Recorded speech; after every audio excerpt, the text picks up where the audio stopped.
The Peter Schiff Show.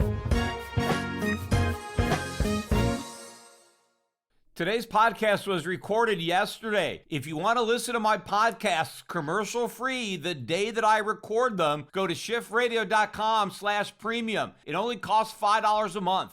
Today's podcast is sponsored by Mint Mobile. Cut your new wireless plan to just $15 a month and get the plan shipped to your door for free. Go to mintmobile.com/gold.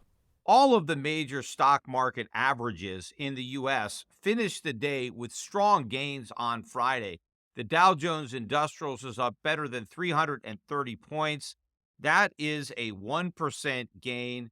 The S&P 500 rose by 1.9%. The Russell 2000, 1.7%.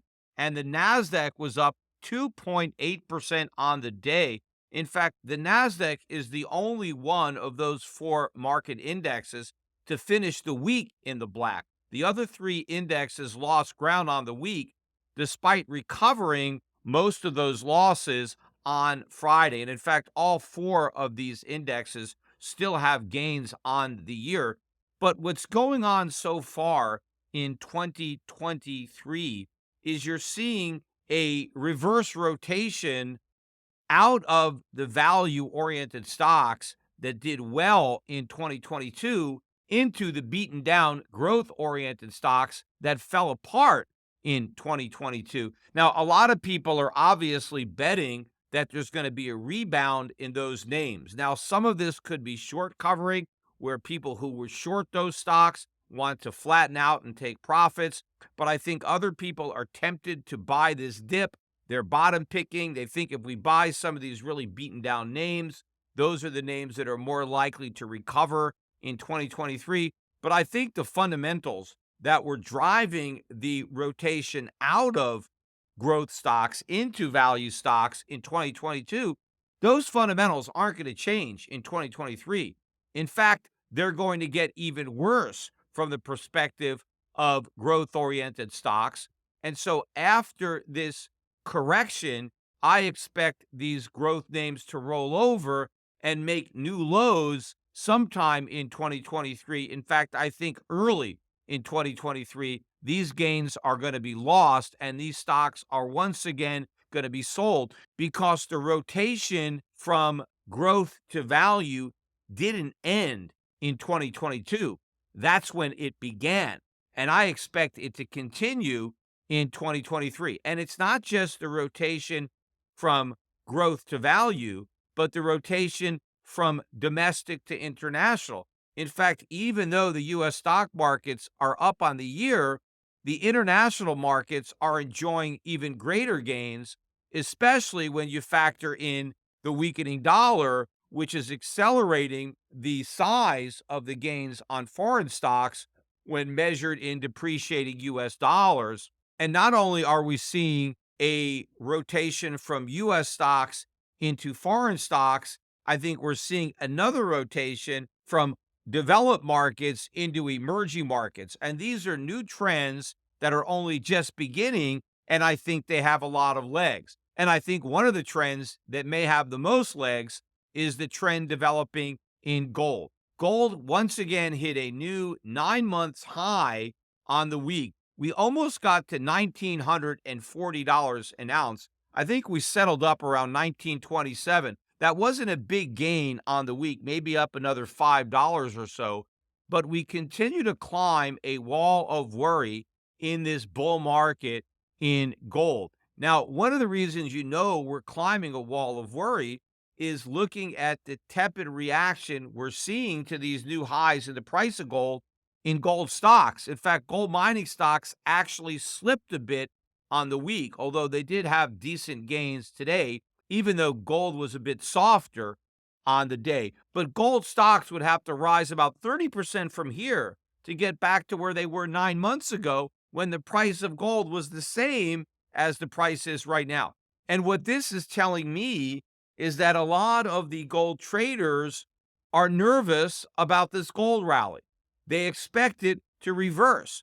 If they believed in this rally, then they would want to participate by buying these gold stocks because gold stocks generally are forward-looking And so if you have a optimistic outlook for the future price of gold, you would be more inclined to buy gold stocks than the metal itself. But because most investors don't have that optimistic outlook, they're not buying these names. And that is one of the reasons that I expect this rally to continue, is that it's on nobody's radar. Nobody is paying attention to it, and those who are don't believe in it. And I think one of the reasons that people aren't paying attention to what's happening in gold is they're being distracted by the sideshow that's going on in Bitcoin, because gold's 6% or so gain so far in 2023 pales in comparison to the 35% or so gain that we see in Bitcoin. As I'm recording this podcast, Bitcoin is trading at around 22,500. Now,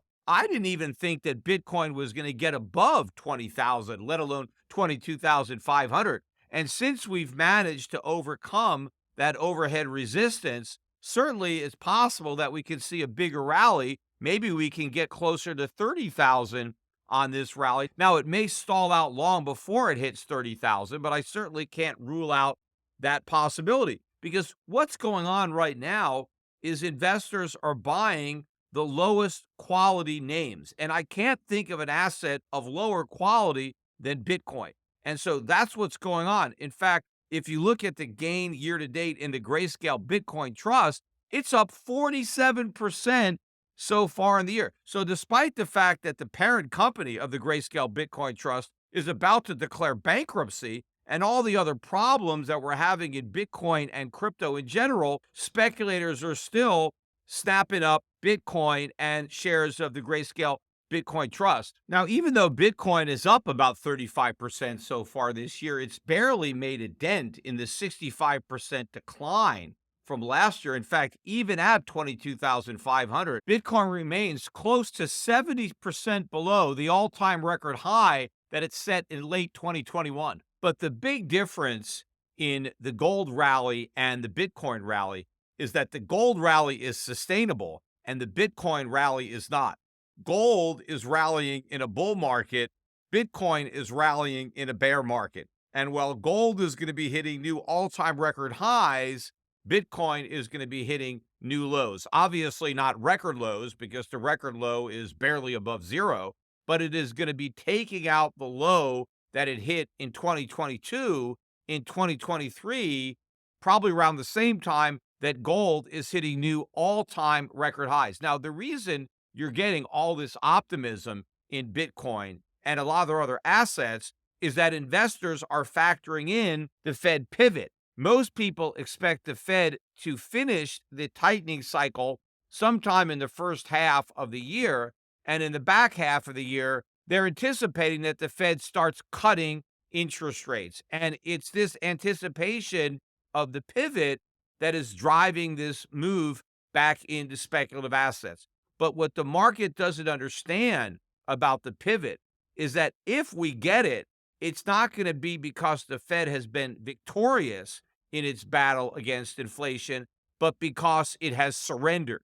And the reason it's going to surrender is because it's going to want to fight a different battle against recession and potentially a financial crisis, because we're not going to have a soft landing, we're going to have a hard landing. And a hard landing with higher, not lower inflation is not bullish for growth stocks, it's bearish. And it's not bullish for Bitcoin, it's even more bearish. But what it is bullish for is gold. And what it's very bearish for is the US dollar. So sometime soon, I expect markets to start reflecting this reality instead of the current fantasy. Now, one of the reasons that so many investors are expecting the Fed to pivot is all of the weak economic data that continues to come out, including the weak economic data that we got this week. While tech stock prices were rising on the week, their head count was falling.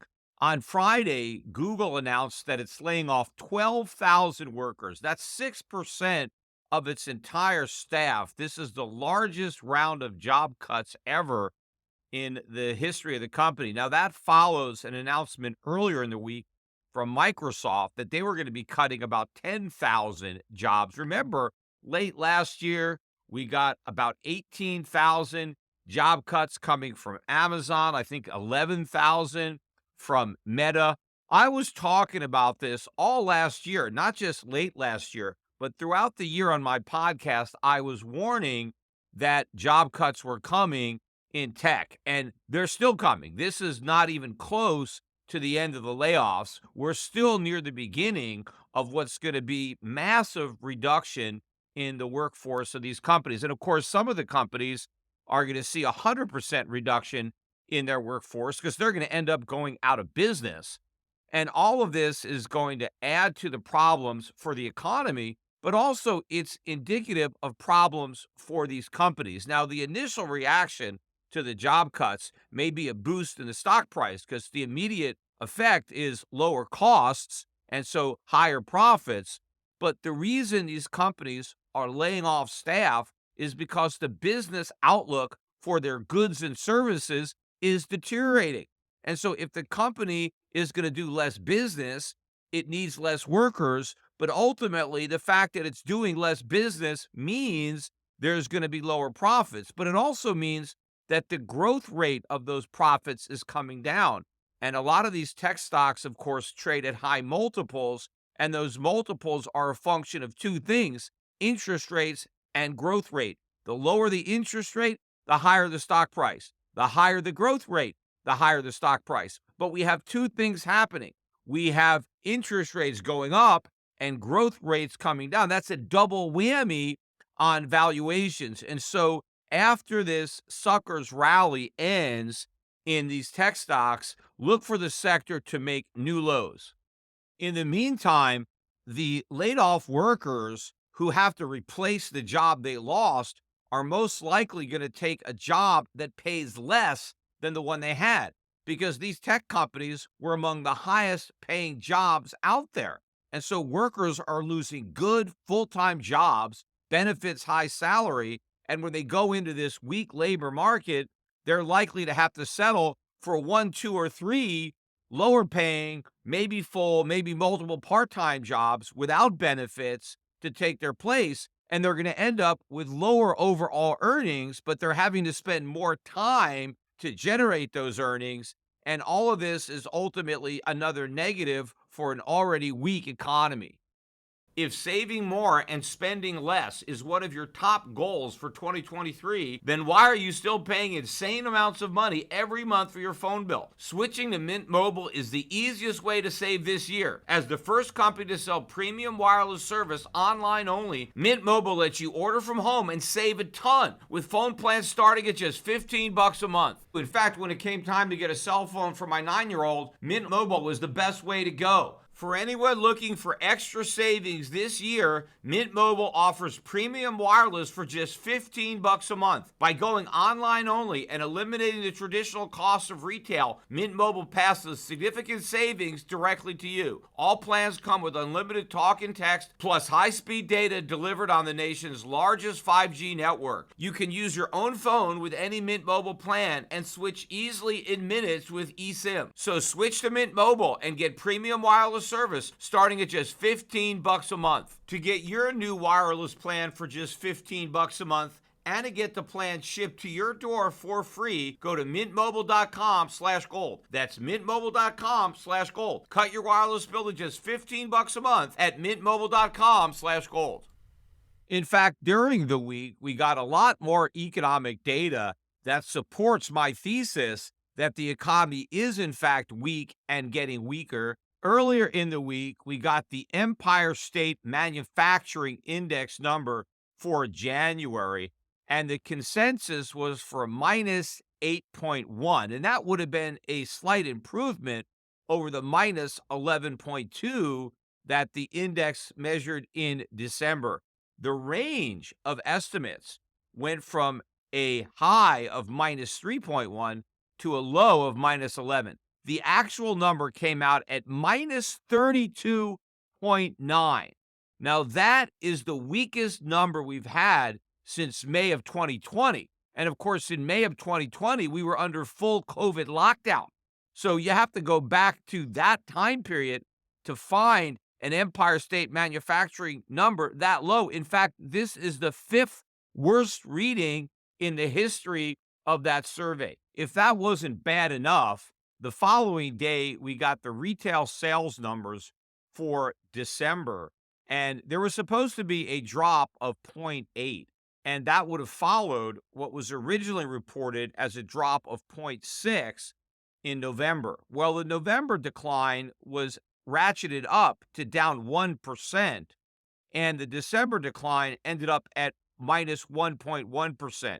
So a bigger decline than people thought, and a downward revision to what was already a decline in the prior month. And in fact, if you X out vehicles, the prior month's drop of 0.2% was revised to a larger drop of 0.6%.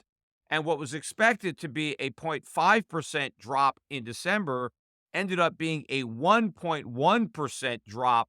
And that was way worse than the upper range of the consensus, which went from a gain of zero point 0.4 to a loss of zero point 0.8. And then if you take out vehicles and gasoline, the same thing. The prior month's minus 0.2% was revised to a minus 0.5%. And while they were expecting minus 0.1% for December, we actually got minus 0.7%. Again, well above the worst case scenario contemplated by the consensus, which ranged from a plus 0.5 to a minus 0.2. And remember, none of these numbers are adjusted for inflation. So despite the fact that everything we're buying costs more, we're still spending less. And so that means real sales are plunging because people are buying a lot less. They're just paying a lot more for what they're buying. But even with the higher prices, overall sales are still declining. Also, on the same day, we got the release of the December industrial production numbers. And once again, much worse than had been expected and more downward revisions to previous months. So the industrial production number for November was originally reported as minus 0.2. That got revised to minus 0.6. It was supposed to come out as minus 0.1 for December. Instead, it came out at minus 0.7. Manufacturing output also weaker than forecast. The minus 0.6 from November was revised to minus 1.1. And instead of getting a minus 0.2, we got a minus 1.3. That blew away the consensus. And again, way worse than the range of forecasts, which went from a high of minus 0.1 to a low of minus 0.5. Remember, we got minus 1.3. And then even capacity utilization tanked. It was supposed to come in at 79.5, which would have been a slight decline from the 79.7 from November. Instead, they revised down November to 79.4, and then December collapsed all the way down to 78.8. Again, way below the range of estimates that went from 79.3 on the low end to 79.7 on the high end. We blew away the low end. These are all bad numbers if you're hoping for a reduction in inflation, because what they show is that the economy is less productive. If we're not producing as much stuff, then the stuff that we are producing is going to be more expensive because we have a reduction in supply. We still have demand, and so prices are going to go up. Now, speaking of prices going up, we also got some inflation data that day as well. We got the December PPI numbers. We already got the CPI numbers for December. They were better than expected in that the increase was less than expected. And the same thing happened with the PPI. The consensus was for a decline of 0.1, and instead we got a decline of 0.5. In fact, that was a bigger decline than even the biggest decline expected because the range went from up 0.1 to minus 0.4. So this was good news for the markets. In fact, the year-over-year PPI number, which was 7.4% in November, it was supposed to drop to 6.8 in December. Instead, it went all the way down to 6.2%. Now, ex-food and energy, that number matched expectations. It was supposed to be an increase of 0.1. We got an increase of 0.1, but that was a reduction over the increase of 0.4 from the prior month. And year over year, ex food and energy prices are now up 5.5% on the wholesale level versus 6.2% the prior month. So the markets liked this number, and that was part of the reason for a rally that day was the reaction to this better than expected news on inflation. But you have to remember that all this better than expected news on inflation is transitory. So it wasn't the increase in inflation that was transitory. That's permanent. What is transitory is this slight decrease that we're enjoying now. And again, prices are still going up. They're just not going up as fast as they were. But all of that is temporary because the reason that we saw a decline in the rate of increase of prices was because we got a correction in commodities, in particular oil prices. We've also got a decline in longer term interest rates that has affected mortgage rates and probably other debt payments that are being made that is helping to reduce somewhat the rate of increase in costs that businesses are experiencing. But all these factors are temporary. Commodity prices have already really reversed their decline. They're on the upswing. And in fact, one of the reasons that we got the big drop in commodity prices was the strength of the dollar. But the strength of the dollar completely reversed in the fourth quarter of 2022. And that weakness has continued in the first quarter of 2023. And it looks like it's going to continue not just for the remainder of the quarter, but for the balance of the year. I still think that 2023 could end up being one of the worst years ever and maybe the worst year ever for the US dollar. And that weakness is going to help propel consumer prices much higher. And so I believe that after this transitory reduction in the acceleration in the inflation rate, I think we're going to head higher again. And that before the year is over, we're going to be printing year over year increases in the CPI that will eclipse the high from last year, which I think was 9.1%, unless, of course, we rejigger the CPI before then, so that in the future, the CPI will understate the rate at which prices are increasing by an even greater margin than the rate that it understates it right now. Then yesterday, we got the Philadelphia Fed Manufacturing Index for January, and this one wasn't weaker than expected. It was actually a little bit less weak than expected, but it was still a weak number. The consensus was for a minus 10.3, and instead we got a minus 8.9. And the prior month's minus 13.8, that was revised to a minus 13.7. So a tad less weak than was originally reported, but this is still a weak number. And then today, we got a very weak report on existing home sales. Even though the number was slightly better than estimates, it was still a weak number. The consensus was for 3.97 million homes to be sold during the month, and we actually sold 4.02 million.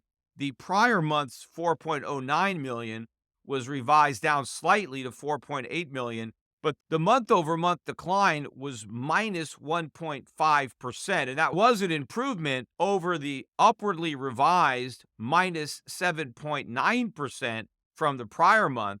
And the year-over-year decline was 34%, and that was an improvement, again, from the upwardly revised 35.5% decline year-over-year in November. But since the 34% decline represents the entire calendar year 2022, it's even more significant because the 34% decline in home sales in 2022 represents the single largest drop in home sales ever, at least as long as they've been keeping track. Now, that is significant because that means the drop is bigger than it was during COVID. It's bigger than it was at any point during the 2008, 2009 financial crisis, Great Depression. In fact, it's bigger than any year during the Great Depression if they were keeping track of the numbers back then. I'm not sure, but this is a very significant decline, and it also has very ominous implications for the economy in 2023 because a lot of economic activity that shows up in GDP is related to home sales and the turning over of homes. But to the extent that homes are not selling, people are staying put and they're not moving to another home, then that's likely to have a negative effect on GDP. So all those people that are still clinging to the false hope that the economy is going to experience a soft landing are not reading any of the very bold uppercase letters clearly written on this collapsing wall. In fact, while I'm on the topic of clueless people who can't read the writing on the wall, this week featured the annual party that goes on in Davos, Switzerland, every year when you get a lot of very wealthy people, along with leading politicians and central bankers from around the world. They all converge on one of the most expensive ski resorts in the world during the height of ski season to really have what amounts to a party, a paid vacation. I don't mind if private individuals and companies want to waste money sending their people over to Davos to party and ski, but I have a big problem when it's government officials or central bankers who are going to this party on the public's dime. That is a disgrace. It is a complete waste of money. The people that think anything is getting accomplished at Davos are clueless. Nothing is happening at Davos other than maybe backroom deals that might benefit some of the people who go there, but they certainly don't benefit the people back home who couldn't even afford to get to the party, even if they got an invitation. I remember Davos back in 2008, and this is just months before the financial crisis when there was plenty of evidence that a financial crisis lay dead ahead, and these guys had no clue. Nobody was worried about it. Nobody was talking about it. In fact, one of the most frustrating parts about what's going on in Davos is the hypocrisy, because you have a lot of very wealthy people that flew into Davos on their private jets. And now they're talking about climate change and how we have to use less energy in order to avert this major climatic crisis. Yet they're flying in on private jets. If they really cared about the environment and climate change, they would just have this whole conference virtually. There's no reason to meet in Davos. In fact, if they're going to meet, they can certainly meet someplace where the hotels are less expensive and the meals are less expensive so that the taxpayers who are footing the bill for their political leaders and central bankers who are coming to this party, they could do it at a more economical location. But again, if your goal is to minimize your climatic footprint, then why meet in person at all? Can't they have these discussions virtually? Haven't these guys ever heard of Zoom? No, of course, they all want to go there. This is a fun party. And when you have so many people, again, who couldn't even afford to come to this party if they had an invitation, struggling, why are we forcing them to foot the bill for this party? Because all these governments that are spending money to send representatives to Davos, where are they getting that money? Well, they're just going to print it. There's just going to be even more inflation. And so if these governments and central bankers want to fight inflation, how about starting by not sending your representatives to Davos? Yes, in the scheme of things, it's not going to make that much of a difference given how much inflation they're creating. This could be a spit in the ocean, but at least symbolically spit, because at least show the people that you care a little bit about their suffering. In fact, you had people like Christine Lagarde, right, from the ECB, talking about how the war is a problem or COVID was a problem, but none of these central bankers are really accepting any responsibility because the ECB is a much bigger threat to Europe, at least from an economic perspective, than COVID was, or even the war for that matter. And the ECB was making these monumental monetary policy mistakes long before the war in the Ukraine, long before COVID. They just made even bigger mistakes after COVID than before COVID, but the mistakes started a long time ago. And they're not accepting any responsibility. In fact, the closest I heard of any central banker accepting some responsibility was the chairman of the Swiss National Bank. And he said, and I'm quoting, with the benefit of hindsight, monetary policy was a little bit too expansionary. And he's talking about all the central bankers, not just the National Bank of Switzerland. Now, first of all, at least there's an admission of some culpability here. But he's trying to say that the only reason that we now know that monetary policy was a bit too expansionary is because we have the benefit of hindsight. So, in other words, it's not really the fault of the central bankers because nobody can foresee the future. So, sure, it's easy now with the benefit of hindsight to realize that monetary policy was too expansionary. But how can we expect policymakers to see into the future? Clearly, by claiming that it's only now, with the benefit of hindsight, that we know that we made a mistake, he is in effect making excuses for those very mistakes. But of course, we didn't need the benefit of hindsight to know this. It was obvious in real time that monetary policy was too easy, too expansionary. So we didn't need the benefit of hindsight. That's BS. There were plenty of people, myself included, that were warning about how excessive policy was and what the implications were for the future. In fact, you shouldn't even need a warning. It should have been obvious to anybody who maybe didn't flunk a freshman course in economics, let alone somebody who actually graduated with a degree in economics, should have known that printing all this money, especially when fewer people were working, was going to send prices soaring. But then to say that with the benefit of hindsight, monetary policy was a little bit too expansionary, it wasn't a little bit, it was way too expansionary. That is probably one of the biggest understatements of the entire conference.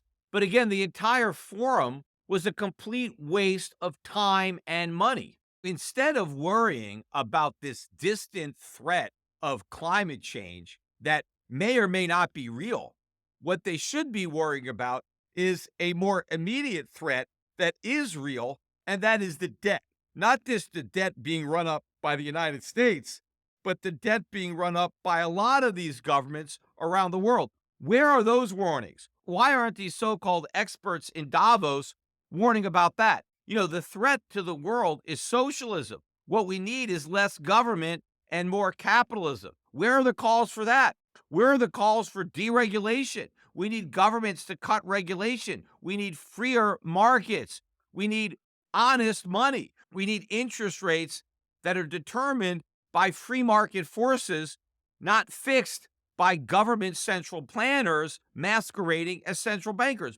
No, you're never going to get anything like that coming out of Davos. The only thing that the Davos partygoers ever advocate is more government. They've never spotted a problem that they didn't think the government could cure, even though the government actually caused the problem they think they're trying to solve. And of course, governments have caused a lot of other problems that they haven't even recognized yet. Now, while they weren't talking much about government debt at Davos, they've certainly been talking a lot about it here in the U.S., as we are now above the official debt ceiling, which I think is $31.4 trillion. As I'm recording this podcast on Friday afternoon, the national debt is above $31.5 trillion. And there is a lot of discussion about raising the debt ceiling again. And there's some Republican opposition to doing that. Of course, there was no opposition when the Republicans had the White House and both houses of Congress. Then they had no problem raising the debt ceiling. Now, all of a sudden, that you have the Democrats in the White House and the Democrats in the Senate, the congressional Republicans now want to get some spending cuts as the price to pay for increasing the debt ceiling. But the most significant point that is lost on everybody when we discuss raising the debt ceiling is that the ceiling isn't really the issue, because the ceiling is self-imposed. So we decide how much money we're going to borrow. But ultimately, it's the lenders that are going to be calling the shots. They decide how much they're willing to lend. And when we get to the point where lenders don't want to lend anymore, that's game over, because we can't just raise the lending ceiling beyond where the lenders are willing to accommodate it. And in fact, if you listen to the comments made by Janet Yellen, Secretary of the Treasury, she admitted that if we do not raise the debt ceiling, we will default on Treasury debt. Now, this is tantamount to an admission that the U.S. government is running the world's largest Ponzi scheme. And it's not like this is the first time they've admitted it. So it shouldn't be a surprise to anybody. They have been admitting this for many administrations. And the reason it amounts to an admission that it's a Ponzi scheme is, what is a Ponzi scheme? What is it that makes something a Ponzi scheme? Well, it means that you pay out your old investors by getting new investors. So there isn't a return that is being generated. The only way you get money to pay the earlier investors is if you can take money from new investors. And the reason that Ponzi schemes always collapse is that you run out of new investors and then the whole thing falls apart. I just watched the Netflix documentary on Bernie Madoff. And the reason that Bernie Madoff's Ponzi scheme fell apart, it's not because government regulators figured it out. In fact, it was the opposite. One of the good things about this documentary is it shows the incompetence of the SEC. But not only did the SEC not figure out this was a Ponzi scheme, even though they had all the evidence handed to them years in advance, and then they went and audited Madoff and still didn't discover it was a Ponzi scheme. But the SEC's official endorsement of Madoff, when they came public and said, we investigated him and everything looks good, that resulted in a huge inflow of new money into the Madoff Ponzi scheme, because there may have been some people that were naturally skeptical of those returns, and so they stayed away. But once they got the good housekeeping seal of approval from the U.S. government, well, a lot of people now felt the coast was clear and they wanted to invest money. One of the points that the documentary is trying to make is that, you see, we just need better regulators. We need more regulation. What is lost on the producers of this documentary is that that won't work. What this proves is that we don't need an SEC at all, because the SEC did harm, not good. Had we had no SEC, like we didn't have an SEC when the original Charles Ponzi pulled off a Ponzi scheme, the market sniffs out these Ponzi schemes a lot quicker and brings them to an end before you have the type of losses like those experienced under Madoff. And that is exactly what I've been saying on this podcast. But the reason I'm bringing this up now is I'm talking about Ponzi schemes. And in fact, when Bernie Madoff was interviewed by the New York Times, he actually pointed out that the United States government was running a much bigger Ponzi scheme than the one he was. And I remember, and I used to joke about this, but the New York Times said that, well, we shouldn't pay any attention to Bernie Madoff because he doesn't know what he's talking about. He doesn't have any credibility. And I would say, well, wait a minute. He's got credibility about one thing: Ponzi schemes. He knows them when he sees them. And so if Bernie Madoff accuses the U.S. government of running a Ponzi scheme, that's a credible accusation because he ought to know. And in fact, that's what I used to joke, that instead of putting Bernie Madoff in jail, we should have made him Secretary of the Treasury. Because one of the things that Bernie Madoff knows that apparently Janet Yellen and other secretaries of the Treasury don't know is that when you're running a Ponzi scheme, you don't tell anybody. You keep it quiet. You see, that's the key. That's Ponzi 101. But no, the Treasury Secretary actually tells people it's a Ponzi scheme, and they don't care.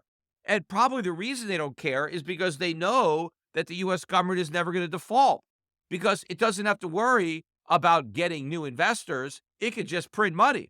In fact, there was somebody at Davos, I don't remember who it was, and he was being interviewed by Steve Leisman of CNBC, and Leisman asked him if he was worried about the size of the debt. And he said, no, I'm not worried because we have something called a printing press. Yes, that's even more worrisome. The fact that they have a printing press, that's what we need to worry about. And the more debt you have, the more you have to worry that the government is going to use that printing press because they can't possibly repay the debt. Now, the reason Madoff's Ponzi scheme fell apart was not because the regulators put him out of business. The 2008 financial crisis put him out of business. Now, ironically, that was also caused by government. So the only way the government put an end to the Madoff Ponzi scheme was by creating the 2008 financial crisis. Now, what happened was the financial crisis was so bad and the stock market dropped so much that a lot of Bernie Madoff's customers needed their money back. Now, of course, Madoff didn't report any losses because he didn't have any real trades. He was actually reporting profits while everybody else was reporting huge losses. And so a lot of Madoff's clients needed money. And so the only account they had that went up was Bernie's. And so they tried to withdraw some money. Of course, they got all these people wanting to withdraw money, but nobody wanted to put any money in because everybody was losing so much money. And so that's when the Ponzi scheme fell apart because they couldn't get any new investors to pay off the old investors. Well, that is exactly where we are with the national debt. And that's what Janet Yellen admitted. Janet Yellen said, if we do not raise the debt ceiling, meaning if we can't borrow new money, then we can't pay back any of the investors who already loaned us money. In other words, the only way America can repay its bills is by borrowing more money from new investors so we can pay off the old investors. That is the exact definition of a Ponzi scheme. The only difference is this Ponzi scheme is being run out in the open by the U.S. government, and Bernie Madoff's was a privately run scheme that was being run in secret. But just like Madoff's scheme collapsed, this scheme will eventually collapse. And the way it will collapse is the lenders won't want to lend anymore.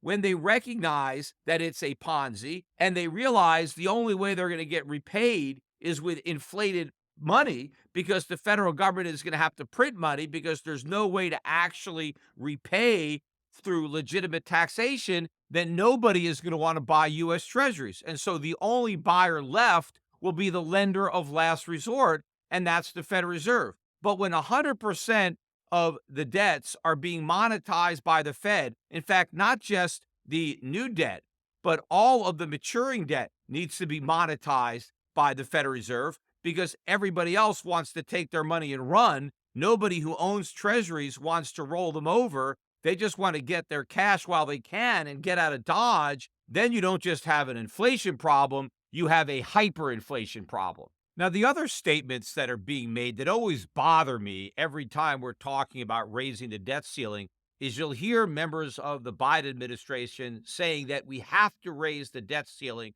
because America always pays its bills. And if we don't raise the debt ceiling, then for the first time, we won't be able to pay our bills. That is complete nonsense. The reason we have to raise the debt ceiling is precisely because we don't pay our bills.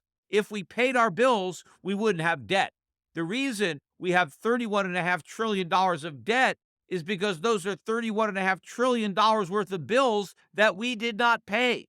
Instead of paying our bills, we borrowed all that money. And so the reason we want to raise the debt ceiling is not so we can pay our bills, but so we can continue not paying our bills and instead running up a bigger debt. Because if America wanted to pay its bills, it can pay the bills. We don't have to raise the debt ceiling to pay the bills. We just have to raise taxes, or we just have to cut other spending so we have enough money to pay for the spending that we want to prioritize. But we don't want to do any of that. We don't want to be fiscally responsible. We want to continue being fiscally irresponsible, and we want to raise the debt ceiling. That's what's so frustrating about all the people who are saying we need to act responsibly and increase the debt ceiling. The responsible thing to do is not to raise the debt ceiling and for the first time actually pay our bills. The other thing that bothers me is when members of the administration say how America has never defaulted on its obligations, and so we need to raise the debt ceiling because it would be a huge disaster if for the first time America had to default. And that's not a true statement. America has a history of default. That's what we did in 1971, because prior to 1971, all Federal Reserve notes, and that's what they were, notes, were obligations to pay a fixed weight in gold. That's what we owed. So if you owed a Federal Reserve note, the Federal Reserve owed you gold. That's what the note promised to pay. Well, what happened in 1971 was that we defaulted. We told all of our creditors who were owed gold that you were going to get none of the gold that the Federal Reserve was obligated to pay you. In other words, it was a complete default. It wasn't just a partial default. We didn't tell our creditors that they were going to get less gold. than what they were owed. We told them they weren't getting any gold at all. It was a complete default. So if America was willing to default on that obligation, why wouldn't it be willing to default on the current obligations, which aren't even as great as having to pay gold because all we're paying is dollars and we can print those at will. You see, we can't print gold. That has to be mined. It's easy to print dollars, but again, that's why we may not default on this promise because we can print all the dollars we want. The problem is we can't print any purchasing power. And it's not much of a consolation to our creditors if we don't default, but instead we repay our debts with worthless money.